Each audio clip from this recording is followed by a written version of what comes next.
probably shouldn't go live, but I am. I'm being stupid tonight. People ask me to step up on Morbid's channel to ask Becca Scoops, because we all know she's the know-it-all on the Gypsy case. Because she's like the rock star that everybody is promoting right now about the autopsy.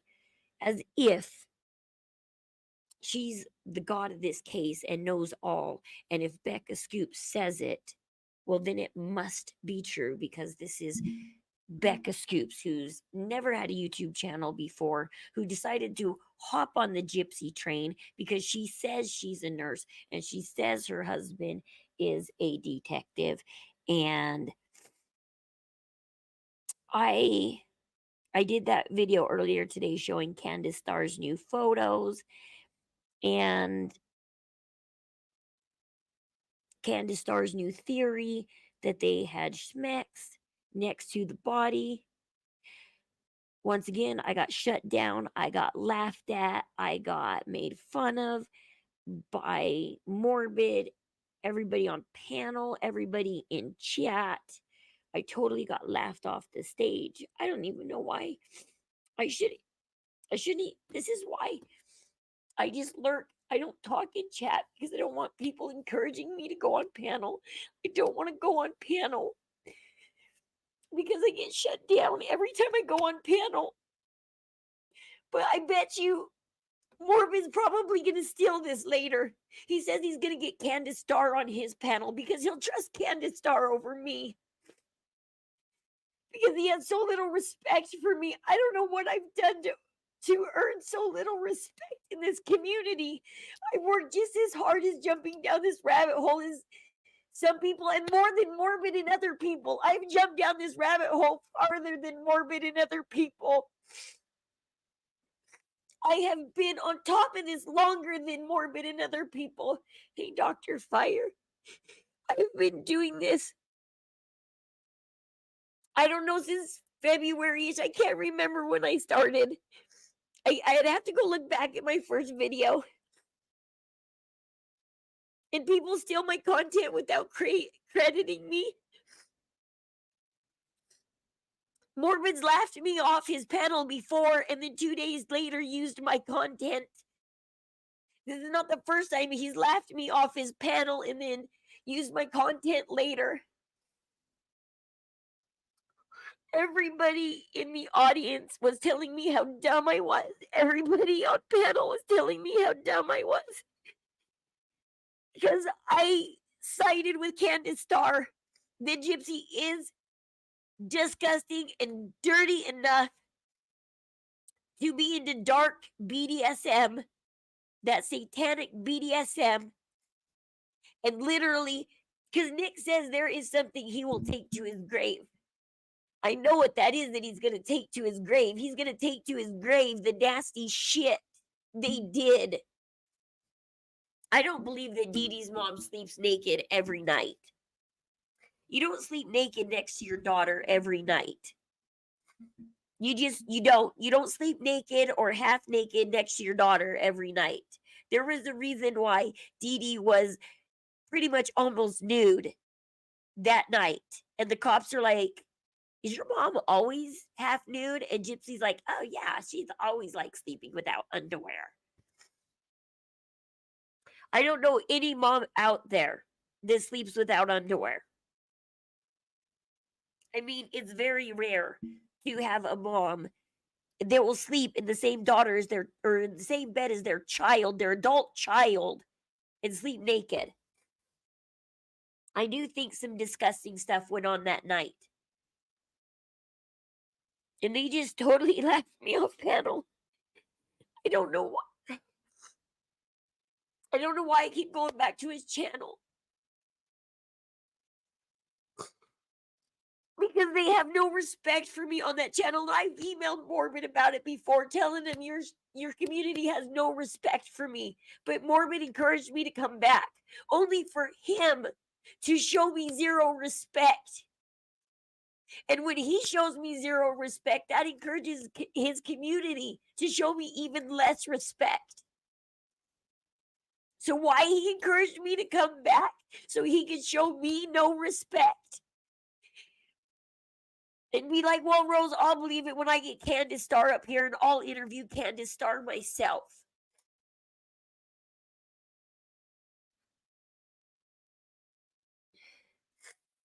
Because I don't know.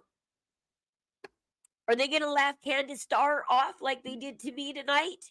When Candace Starr sticks to her guns that she knows?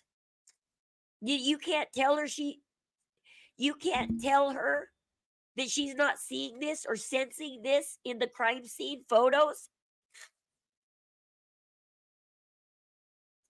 Are they going to make fun of her too and laugh at her till she gets off panel?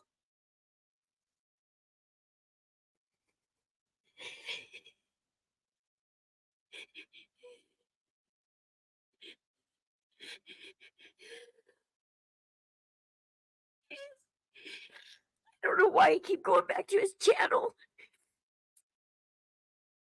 They always have false info there. I'm always tempted to go on panel and correct their stupid false info. Because they're not jumping down the rabbit hole, they're just speculating. That's all they're doing. They're sitting there every other night going live and speculating about Gypsy's life.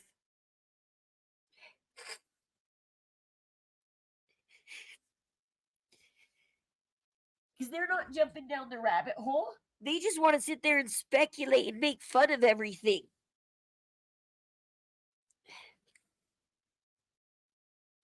Morbid hasn't put in the time I have put in. My life, I haven't got to other cases right now because things keep coming up on Gypsy's case that I have to keep up on if I want to keep reporting on Gypsy. Morbid keeps up on nothing. He doesn't keep up on shit. He just goes live and hopes that he can bag somebody famous to come up on his panel. And if you don't come up on his panel, like Kate, he might just threaten you. He might just flat out threaten you.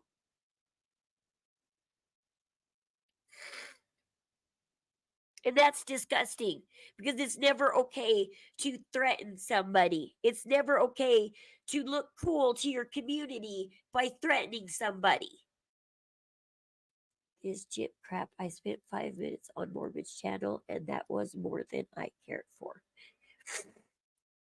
Thank you, Lorraine. I need to not go back to his channel. It just I always leave his channel crying. I always leave his channel crying. Every time I get off panel, I have cried almost every time I am up on panel, and I have to get off panel before people notice I'm crying. And so I just disappear off panel without saying goodbye. They don't care. They don't notice. And most of the people in the audience are cheering. Yay, I hate Rose's voice. Yay, Rose is gone. Rose annoys the shit out of me.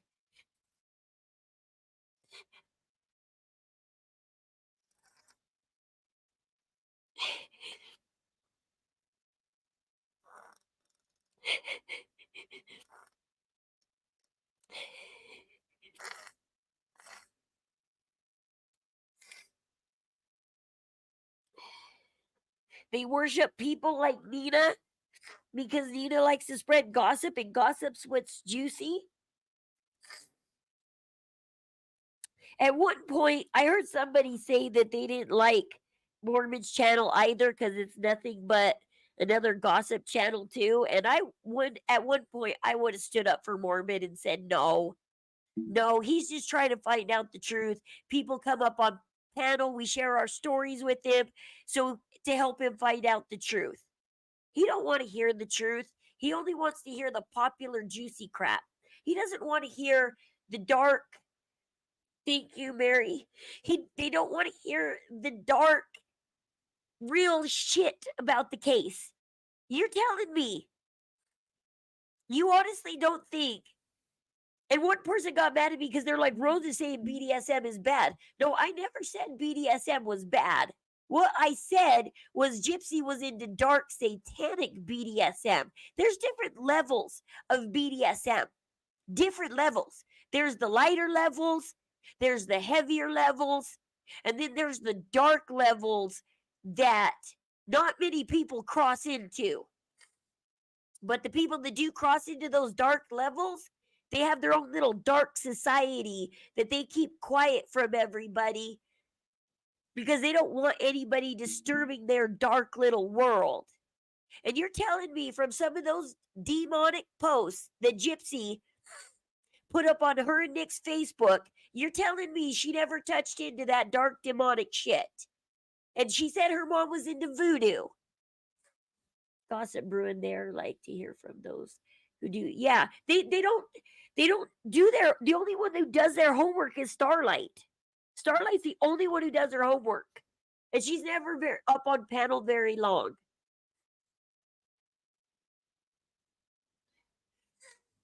It's rude how disrespectful they are to me. I am in this crime community too. I am pulling my share of the work. I am pulling my share of the work. I am doing my job jumping down that rabbit hole. I mean, I surprised Mormon and Starlight the first time I jumped up on panel. I knew so much that when Fancy jumped up on panel, I was able to have a proper conversation with Fancy. Fancy didn't school me. We had a conversation. As I saw how they were. They're horrible there. They're horrible. And they're just even ruder to me. They're just, I'm sorry, but I don't know if I should say this, but What a Bug annoys the shit out of me. Why aren't they rude to What a Bug? She annoys the shit out, he, she, whatever, annoys the shit out of me. Begging for fame and notoriety? What a Bug just goes on Mormon's panel to beg Nina and to beg everybody for fame and notoriety. I appreciate I got you guys. It's crazy that I got you guys because I think I got you guys from Mormon's channel. Or I don't know or how you guys came to me. I know some of you came to me through Mormon's channel.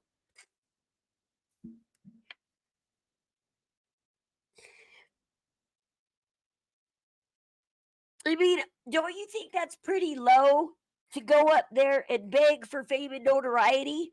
Nina, please, please. I don't care what post you mark me in. Just mark me in one of your posts because you got like 40, 50,000 followers.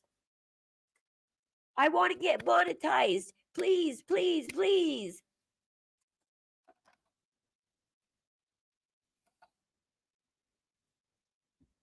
I'd like to hear your actual stuff, you find. Well, I watch this stuff and then ideas. I'm like Candace Starr in a way. I watch this stuff, I see this stuff, and then ideas just come to my mind and some kind of clarity or something comes to my mind, and I say, whoa, I wonder if this is what went down. You know? I have that intuition kind of like Candace Starr too. Like I could just sit there and I'm jumping down the rabbit hole and I get this idea that nobody else has gotten that is like, oh my gosh, maybe people should hear this because this idea is insane. Like there's something that made Gypsy start hating Dee Dee. And I think it was that moment when Dan kicked her out of the house, made her go home with her mom, and her mom made her turn back into a little girl. Because she knew she was a woman. She knew she was an adult. Yet she was being kept as a little girl by her mom because she got rejected by Dan. If Dan hadn't rejected her, she probably would have gave the money and the pills back. I don't know what she would have done, but she may not have gone home with her mom if Dan would have stepped up, been her knight in shining armor, and said, Dee Dee, you're going home. Gypsy is an adult. She's staying with me. But Dan didn't see her as an adult. Dan didn't step up and be that knight in shining armor and see Gypsy as a woman, as an adult. He'll have smets with her, but he won't see her as a full-blown adult and a woman. And he told her to go home with her mom and be a little girl. So yeah, she started brewing hate for Dee Dee because Dee Dee was what was keeping her a little girl. And that's why her mom had to go, because she needed to shed that little girl image and come into herself. And to come into that womanhood, her sick idea was, my mother has to go or I will never be a woman. Doesn't see Rose on this panel. I followed her to this. Yeah, thank you. No, I dropped off panel after they just, between Morbid and his audience, I was getting made fun of too much. And right now, I'm already hurt enough in life. I'm already hurt enough in my personal life. I don't want to come online and hurt too. I mean, you come online to do these crimes and to escape from your regular life. You come online to get away from your life and the pains of your life, and you dive into the pains of somebody else's life.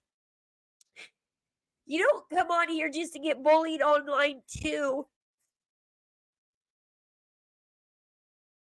And that's what I told Morbid. I wrote him an email and said, I have too much going on in my life. I can't handle pain in my life and pain on my online world. I can't handle it. I can't handle the disrespect. I can't.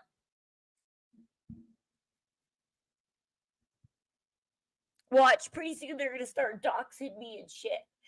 Because I'm not, because it's okay for them to bully me off their panel and make fun of me.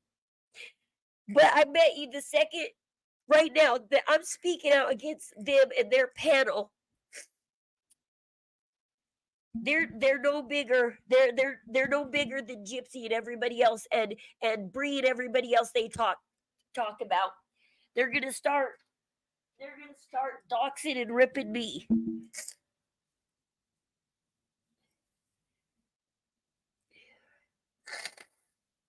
Yeah, you talked a little about your story. Yeah.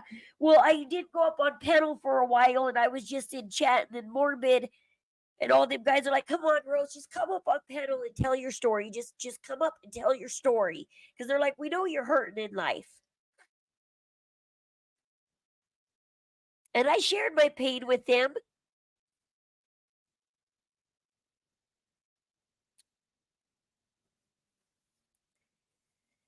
But it doesn't matter because they don't respect me. I'm not popular like Becca Scoops and Nina. I mean, Nina runs her mouth all day about how Kid is gay, and there's no factual evidence to back up that Kid is gay. Hey, Starlight. I don't know what happened, but no one is going to talk to you. But yeah, whatever.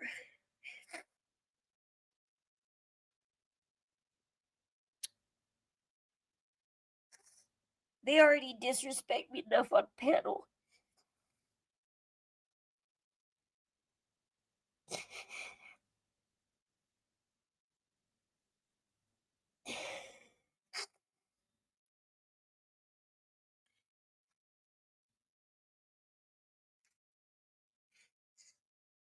I appreciate that, Starlight. I'm not respected up there. It's because they don't want to hear the truth. They just want to shoot the shit up there. And as long as it's funny, it goes. They don't care if it's truthful. They just want to shoot the shit up there.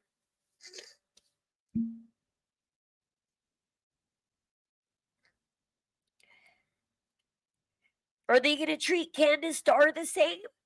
Are they going to laugh at Candace Starr? Tell her how stupid her streams are? It's everything that happened, and I can't rewind the stream. I'm sorry you're upset. I backed up Candace Starr, hello Starlight, and shared some of. I told everybody that I share the same views as Candace Starr, and they all started laughing at me. They all started laughing at me, how dumb it was.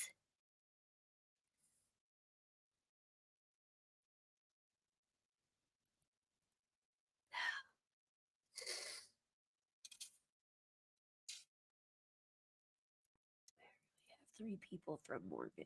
That's you, Starlight, and Nicole.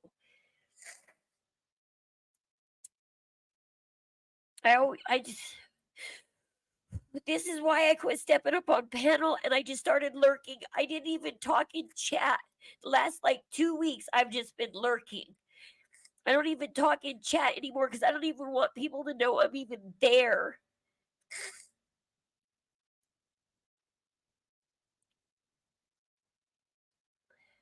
People wanted me to step up on panel to ask Becca Scoops about the autopsy.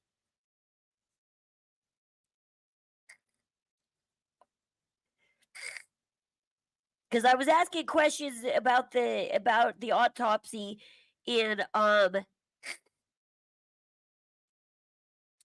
chat, but you know how Mormon and them guys never read the chat. So everybody's like, Rose, step up there and ask because we want to know too. So I stupidly stepped there up on panel just to get laughed off panel.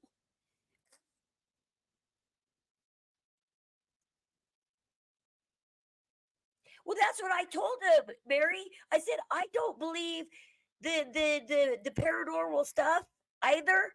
I don't really watch those Candace Star videos, but when she brings out something logical, like a crime scene photo, and shows you where wrinkles and hand marks and stuff are, when she brings out the logical stuff, I'm all on board with Candace Star. That's why I still watch Candace Star. I don't shut her down because no, I don't totally believe in this paranormal stuff because you don't know what's answering back. You don't know if that's Dee's spirit. You don't know if that's a demonic spirit. You don't know. You don't know. But what I do know is when she starts showing those crime scene photos, I can see what she's talking about. After it's over, hopefully it's all a misunderstanding.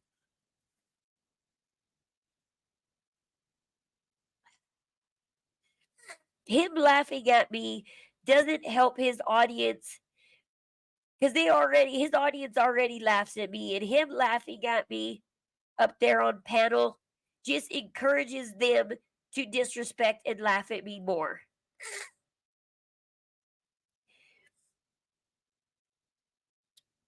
But watch, in a couple days, if they do get Candace Star up there, then they'll start repeating it and talking about it. Not when it comes from me. Not when it comes from me. No, they need it to come from another source. They need, because there's like zero respect for me. There's zero respect for me with this not with. I get plenty of good likes and good comments on my videos. For people who come to my channel, they like me. But when it comes to trying to make it out there with the other creators and connect with other creators, nobody wants to connect with me. None of the other creators want to network with me. They all network with each other. They all boost each other. But none of them freaking want to network with me or boost me or anything.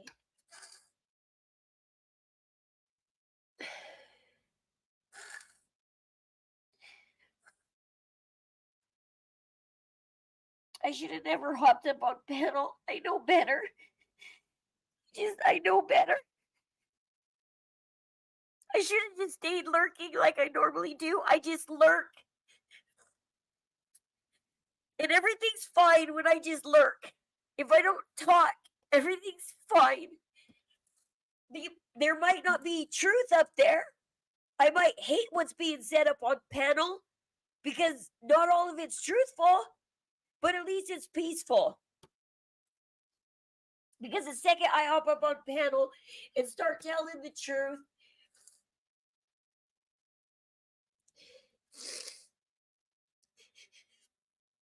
I get booed off panel.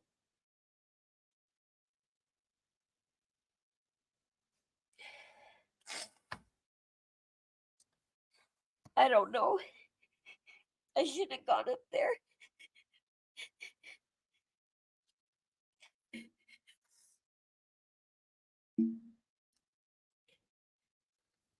My husband just wants me to quit streaming, but I don't want to. I don't want to. I like what I do. It's just hard the way other people treat me.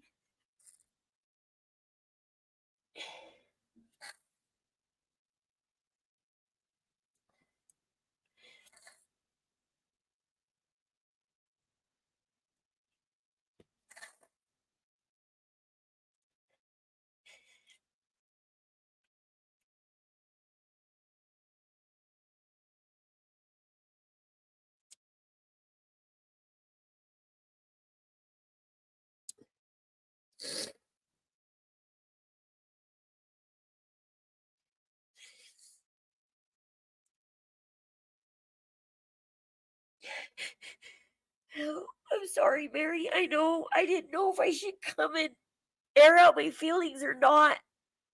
I was like, I don't know. It can go either way, coming and airing out my feelings. But I just know I had to step off panel and do something because I was like, I don't know where to go, what to say. Because, like I said, if I just go to my husband, he'll just be like, I don't even know why you stream anymore.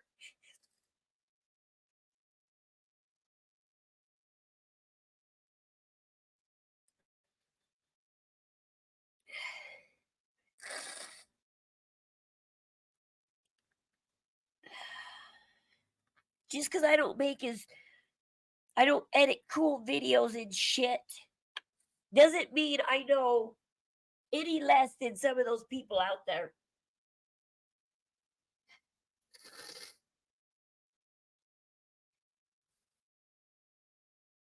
I mean, Becca Scoops isn't giving too much more info than Fancy's already given us. She's just laying it out in a different way. And she is looking a little deeper into it and giving her opinion and laying it out in a different way. But it's not that far different from what we already know. It's not that far different from what Fancy's already. I mean, we're getting to a point in the case where, without like Candace Starr's video today, talking about the new crime scene photos and all those positions on the bed, we're getting to a point in this case without the autopsy. Almost everything has been said.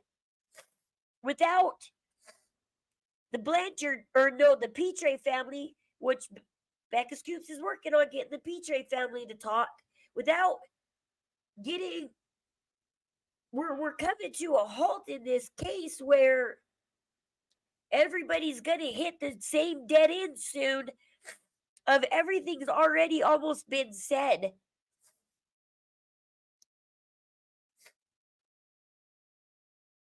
But I know that Nick's secret, there's a reason why he'll take his secret to the grave. And it's because it does. Like, it's so weird because when he thought that Gypsy did give him up, but he did say he had a secret to take to the grave. So it's kind of weird because, in a way, I do side with Candace Starr, but when he thought in the interrogation room that Gypsy gave him up, why what secrets did he know to hold on to, and why? Anything that implicated? Did he follow exactly what the cop said and said, "Are you going to help Gypsy and not let her take the blame for this?" And so he withheld anything that implicated Gypsy.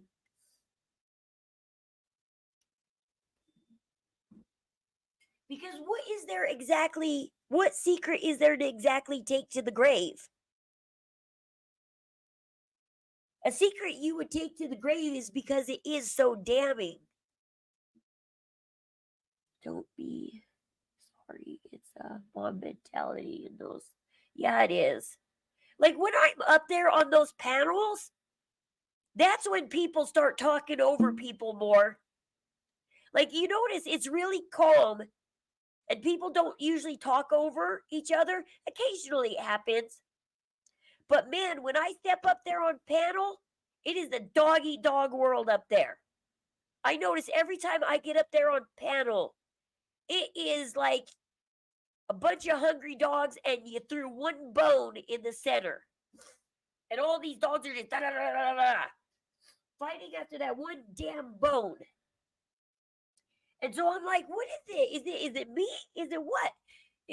Because it seems to be that panel gets more rowdy when I hop up there.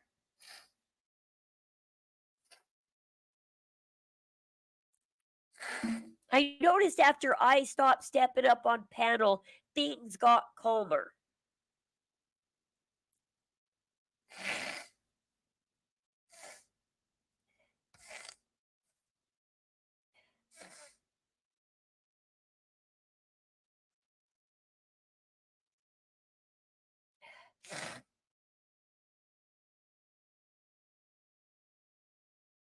And people talk about me running the show on panel and talking too much.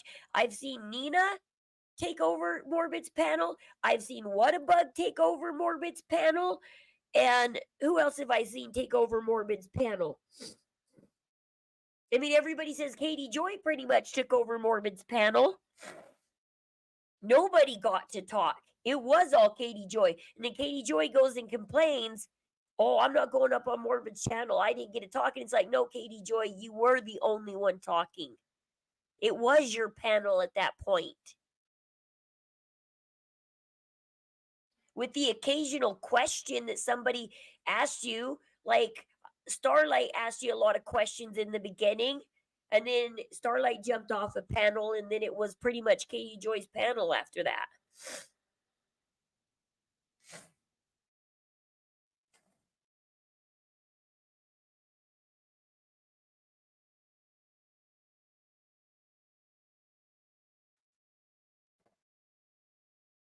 She did. And it's like people complain about me taking over a panel. I'm like sitting here going, well, that person is certainly. I mean, I watched Whatabug yell at everybody and say, Nina's talking, everybody shut up. Let the queen talk, let Nina talk. And it's like, whoa, whoa, whoa. You guys called Katie Joy mean. Where everybody has these standards, like certain people get certain amount of respect. I get very little respect.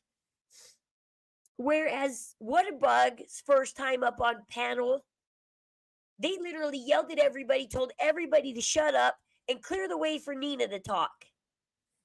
That Nina's the only one that gets to speak. And it's like, whoa, but this is Morbid's panel, you guys.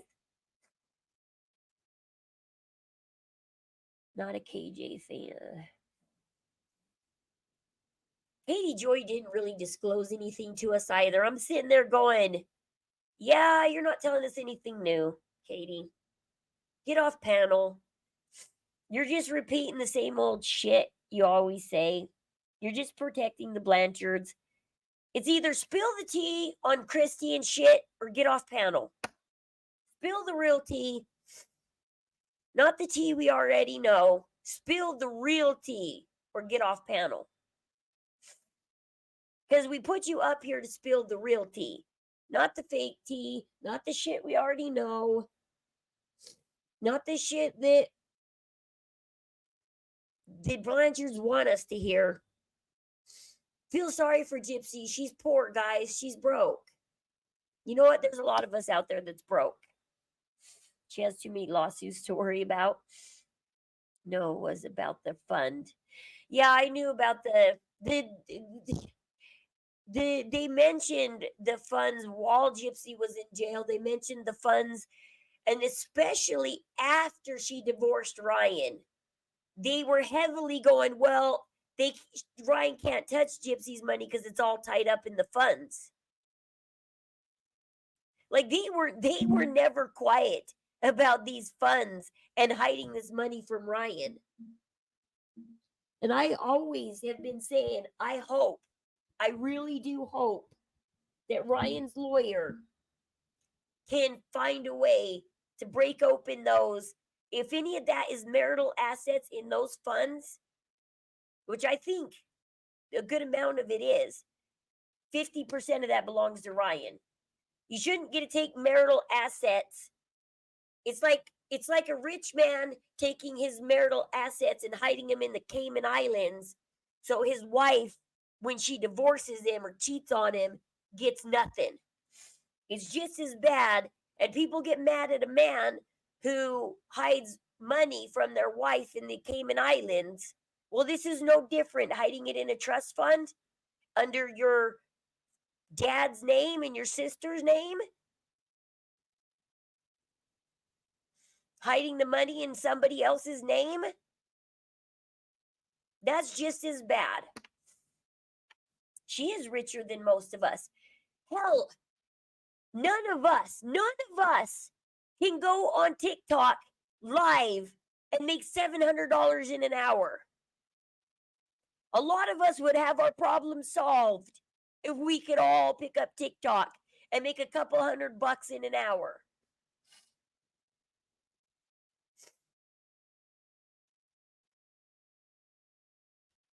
But Gypsy has the luxury. No, all of us have to go get regular 9 to 5 jobs. While Gypsy just has to pick up her phone for 1 hour, and she makes as much money as we make in a week in 1 hour. And it's sickening that she's got this notoriety for having Nick or no, I don't even believe anymore that Nick. I even think Dee Dee was, like I said, I keep telling everybody and nobody listens. The way Nick describes what he did to Dee Dee would not have instantly unalived her. She would have been asphyxiating on blood for hours. 4 jab wounds and a slice on the neck. Nick said a little slice on the neck. He didn't say a big slice. He said a little. Nick said a small cut on the neck.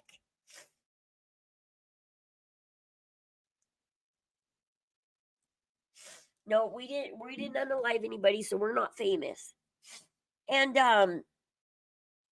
from what Nick describes, Dee Dee would not have instantly passed. If anybody who is in the true crime community and actually watches fictional, doesn't matter, or real true crime, knows that a few jab wounds in the back will not unalive somebody instantly. We can even refer to the Tracy, Nancy McKeon played her.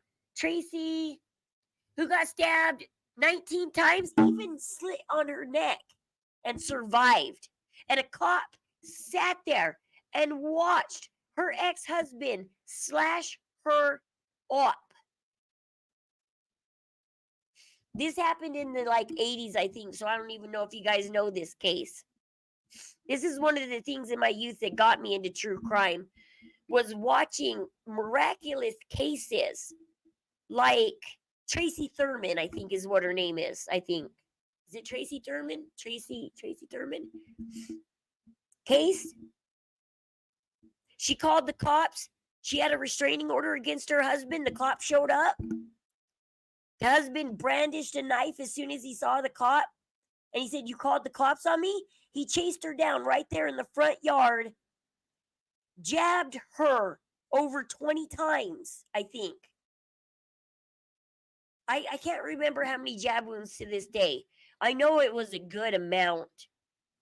And that cop sat in that cop car and watched it go down. He didn't call for help, nothing.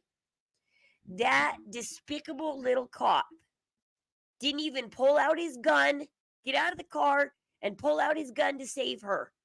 He didn't do shit. And she's one of the stories that started getting domestic violence out there for women. Because this cop sat there and watched this guy commit this crime. And luckily she lived to tell the tale. I think she was paralyzed though, because he got her pretty good in the back. I think she was paralyzed. But jab wounds don't kill you instantly.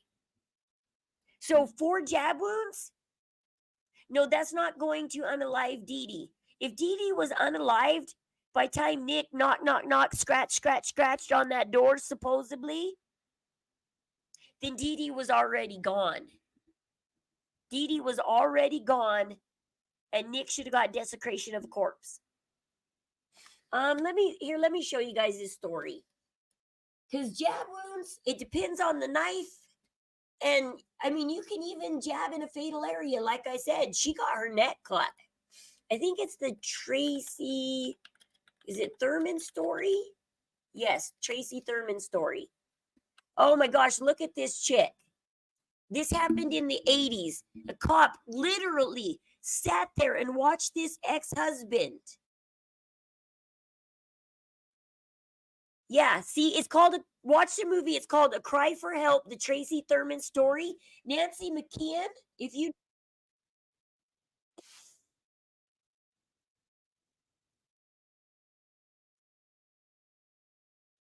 Nancy McKeon plays Tracy Thurman. She's trying to divorce her husband and he's violent. And she kept getting restraining orders and calling the cops, and the cops wouldn't listen. This was back in the 80s before cops took domestic violence serious. And right in front of a cop, see right there in front of the cop's sitting in the cop car. See, he's right there in the cop car. Watch it, see?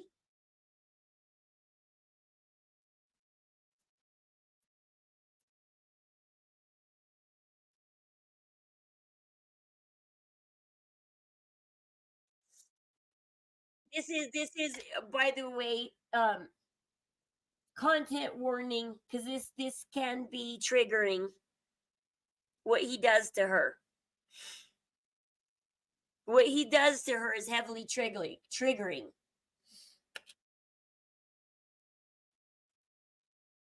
Even though this is a movie and a reenactment, it is still horrifying to know this is based on a true story. This really did happen.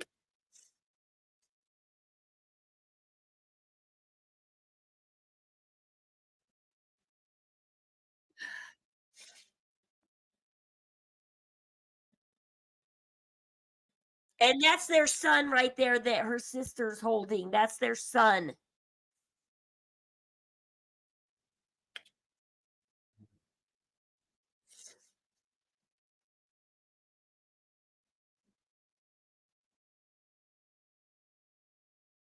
Now the cop steps out of the car. Now the cop is like, now that the coast is clear. Oh no, he gets back in.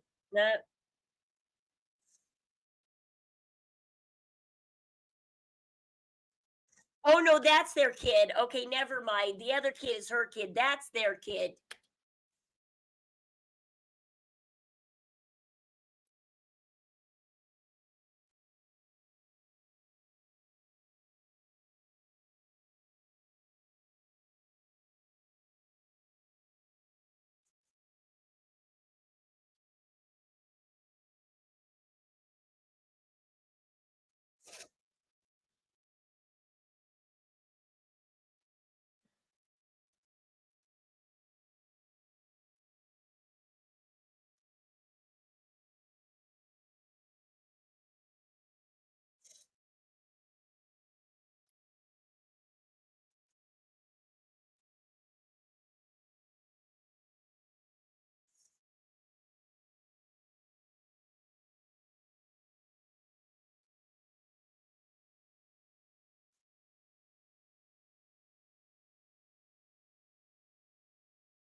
It's a really horrifying true story. Oh, sorry. Oh, crap. I forgot to put it on. Sorry. Oops. Screen share. Oops. Share. Sorry, that was bad. Okay. Hold on. Let me find it. Where is it? Where is it? Okay, is it? No, it's not that. No, it's not that. No, it's not that. It's not that. Not that. Not that. Oh, crap. Come on. How many tabs do I have open? I have a lot of tabs open. Hold on. I got to shut a lot of these down. Boy. That I have too many tabs open. Okay, you got to shut that one down. Shut that one down. Shut that one down. Because I had like 50 tabs open for today's stream. Okay. It's got to be. Okay, here we go. Let's see if I can get that up now. There's too many tabs open to share it. No, not that. Oh, there it is. There it is. Okay, here we go. Sorry, let me rewind it. Okay. 15 minutes. 15 She's minutes. checking on CJ. You know, there's no need to hurry off, Bach. Rick will be back pretty soon. You might as well wait around and say I think hi. she's living with her sister. I think that's her sister or something, or she's living with her sister. Tracy!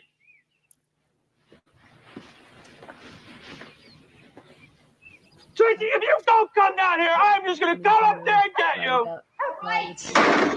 Yeah, this is one of the first cases that I'm coming. shed light on domestic violence. To take women seriously.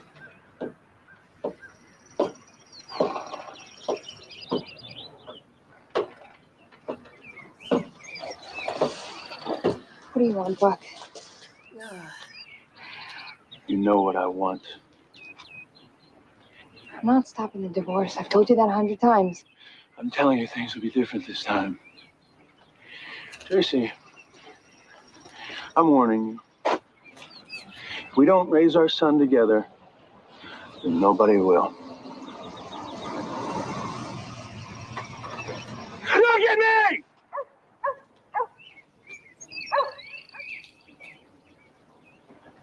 Danziger, signal 1, 1:33 p.m.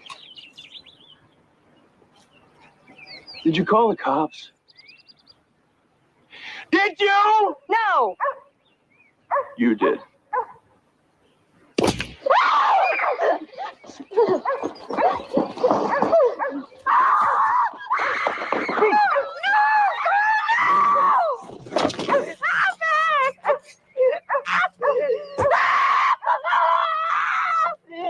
Yeah, this is so.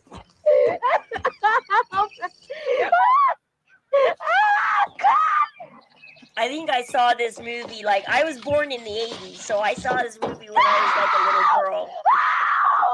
Oh my God!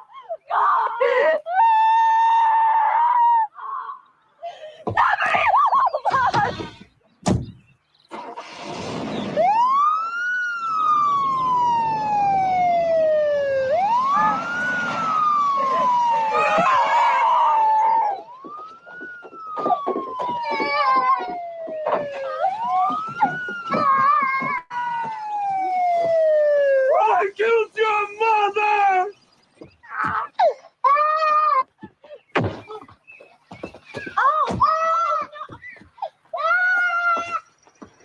Give me the knife. Better not. Hand me the knife.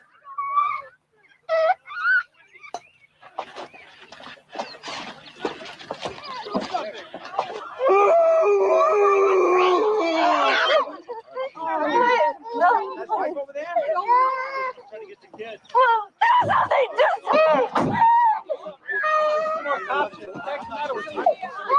Did you hurt her badly? I did what I had to do! Yeah, you're the same age as my oldest brother. My brother was born in 78. Hey, stop calling ambulance!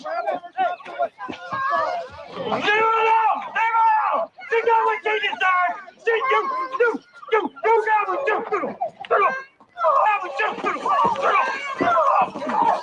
You interfering with an officer in the course of his duty!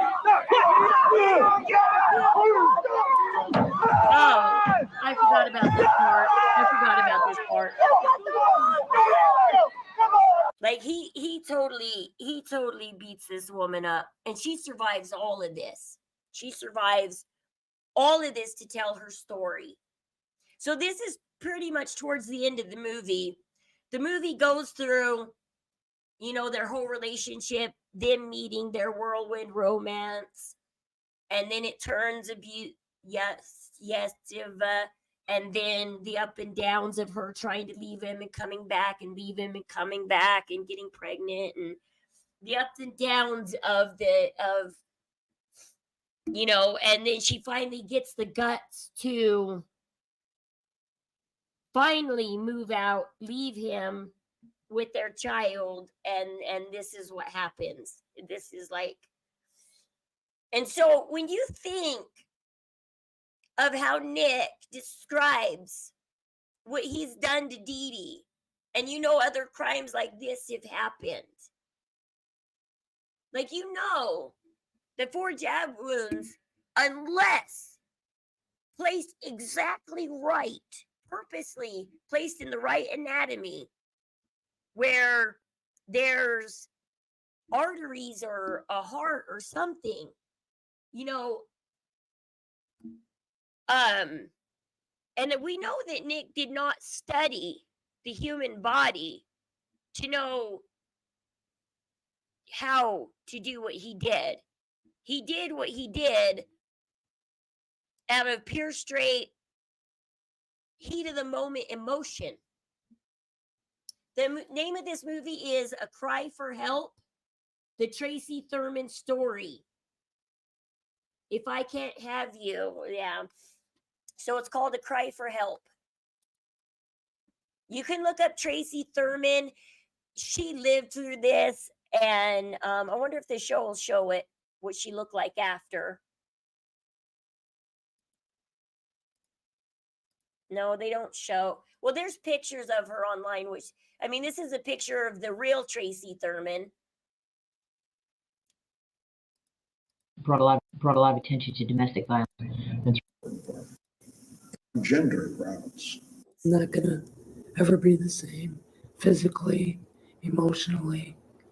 Yeah, I think she's paralyzed, and she's got one day scars all changed over her me. face and My body. son's whole life. I mean, Gypsy talks about her scars. This woman's got scars. One of the most important parts of our work right now is education, because being abused is a. And I know there's that fear. I know what that fear is about it. See, there's pictures of her face right there, because he cut her on the side of her mouth, and it's called A Cry for Help. So yeah, Tracy Thurman story. Look it up. It's a hard to watch story, but it's what brought domestic violence into the limelight and got everybody. I mean, this is becoming famous in a way, the right way, in a way, like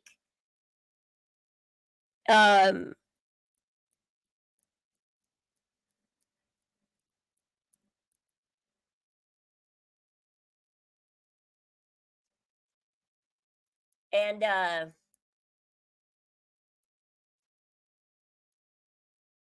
I think this right here, the Thurman versus City Torrington, is because she sued the city because not only for 8 months did they ignore her phone calls that her husband was harassing, her ex-husband, or soon-to-be ex-husband was harassing her. But the cops sat there and did not do anything. He sat there and watched it all go down. He did not step out once, pull out his gun, or anything to get him to stop. He watched as he chased her across the front lawn, knocked her down, and she sued the city. And so that's how she became hugely famous, is she sued the city for letting it go that far.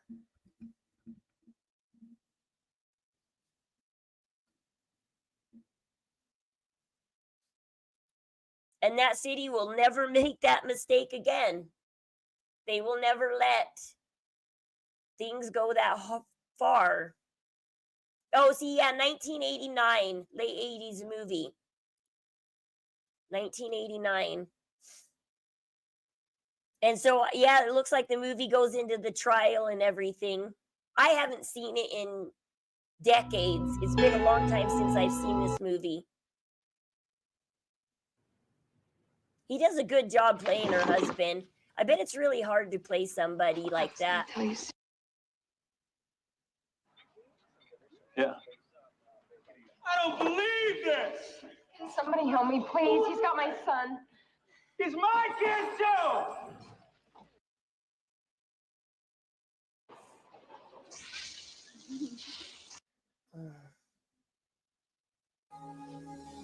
Yeah, see, there's her recovering. I guess she wasn't completely paralyzed forever. It's beautiful, isn't it? My favorite color. So the movie goes into her look great on you. recovery and everything. Thanks. Look, I really appreciate this, but it doesn't mean that I've changed my mind. Tracy, let's not fight. You look fine. I want to see that for myself. No, you don't. Would you stop telling me what I want and what I don't want? Please. I mean, this movie is it's a hard one.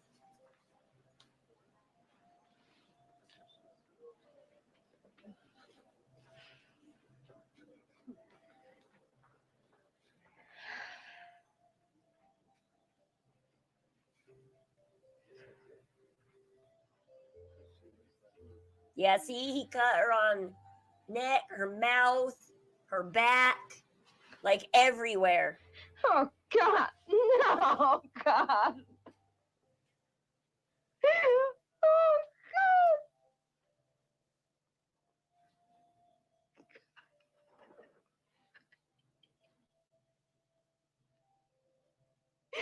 Oh, God.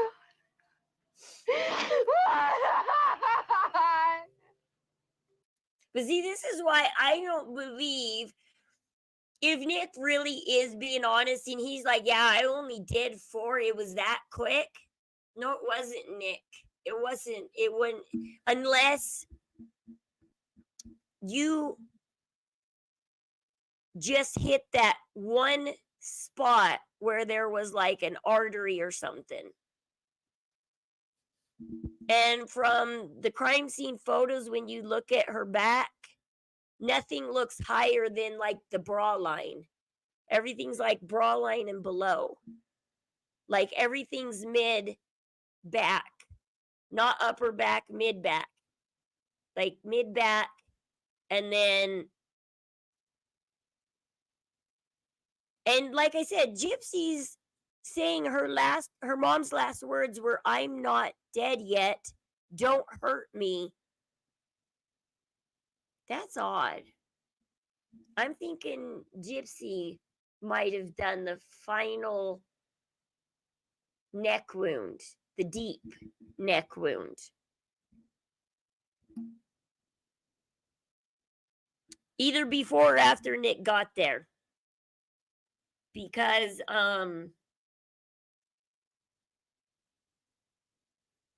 Gypsy keeps saying, I didn't think Nick was gonna do it.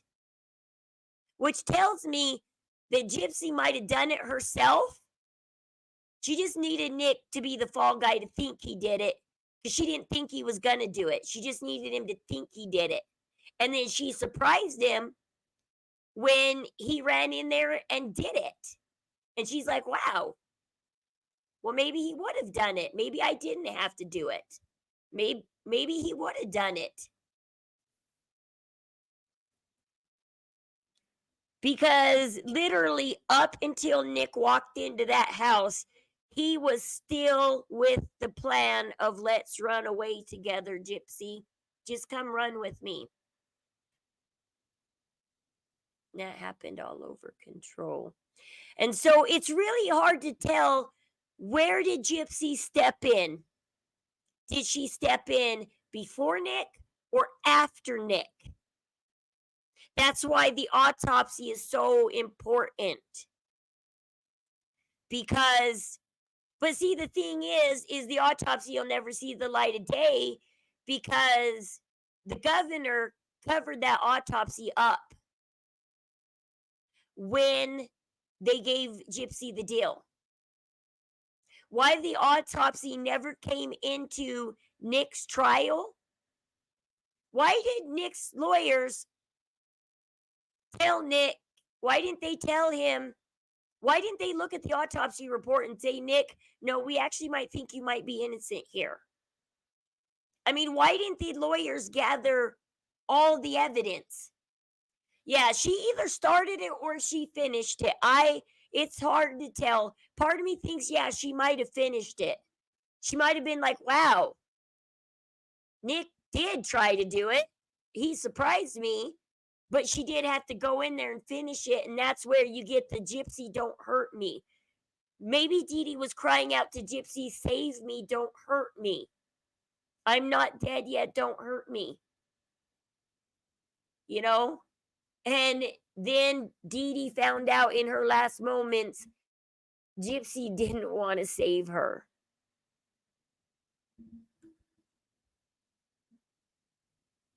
And then I think Candace Starr is onto something. I was joking with Morbid, and maybe Morbid is mad at me because I told Morbid straight up, I said, have you ever had sex, Morbid? Because I'm like, you don't know what a grab mark looks like on a pillow and a blanket? You don't know what a grab mark looks like? You don't know what wrinkles on a sheet look like after tossling in them?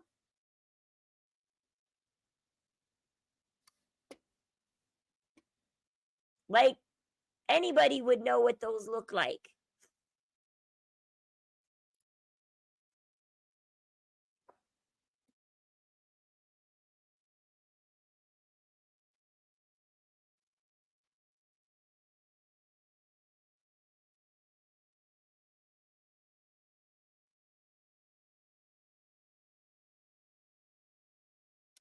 I mean, even in the beginning, when I started going up on Morbid's panel, he didn't even watch the episodes of the show. He had us come up on panel and tell him what we saw. Or I don't know, maybe he watched some of it, or I mean, he holds his panels for us to come up there and give him the info. And then he doesn't even remember all the info we give him, because I know I've mentioned that trust fund a few times. Because I think that trust fund's a bunch of bullshit to screw Ryan over. They're like, well, Gypsy didn't sign a prenup, so we put everything in a trust fund. Because without a prenup, even if she made that money from Mommy, Dead, and Dearest prior to her marriage to Ryan, if that money was in her bank account at the time she married Ryan, without a prenup, 50% of that money is Ryan's. That's now marital assets. The second they got married without a prenup, and this is where Rod and Christy failed. They should have stood up to Dee Dee or Gypsy and said, look, you're famous whether you like it or not. You have money whether you like it or not. You now have to talk about prenups whether you like it or not. You can't just marry a guy in prison and not think about a prenup. Because hiding the money is not good enough. If you don't sign a prenup that says the money I bring into the marriage is mine and mine alone, then it becomes marital assets.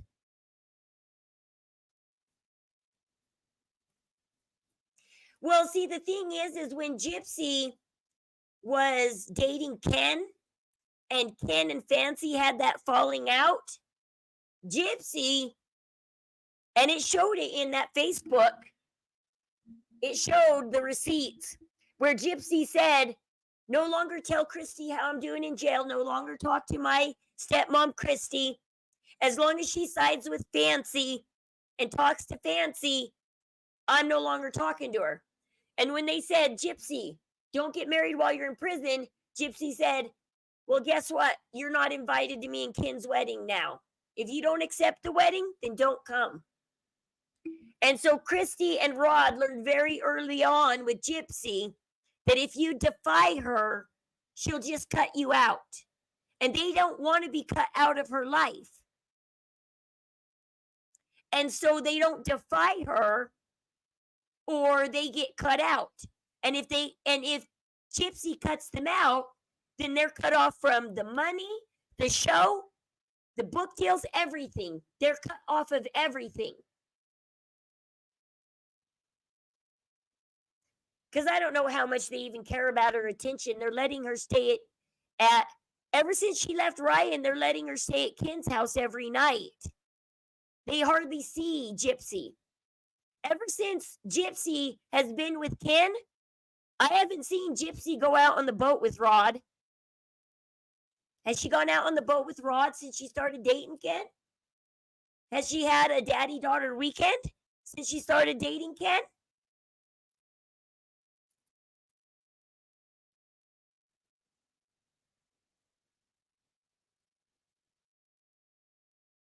And now they have to be happy for Gypsy and Ken.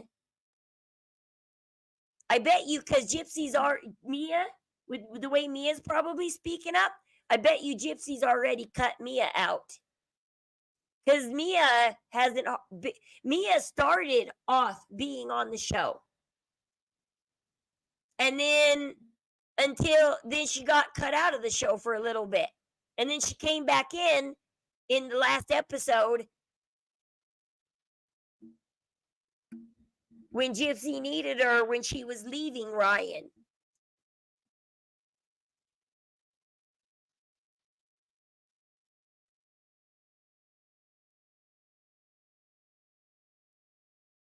Because Gypsy is not afraid to say, if you control me, I cut you out. It's 2 a.m. here, so I got to get some Z's.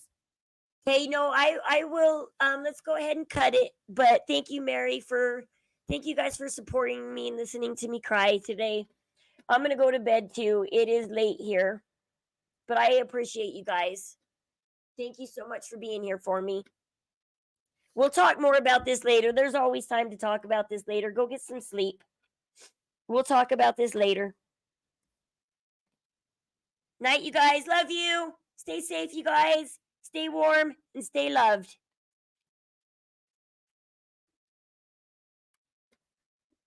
I will, Lorraine. Thank you so much. I appreciate you guys letting me cry it out because I needed to cry it out for a minute.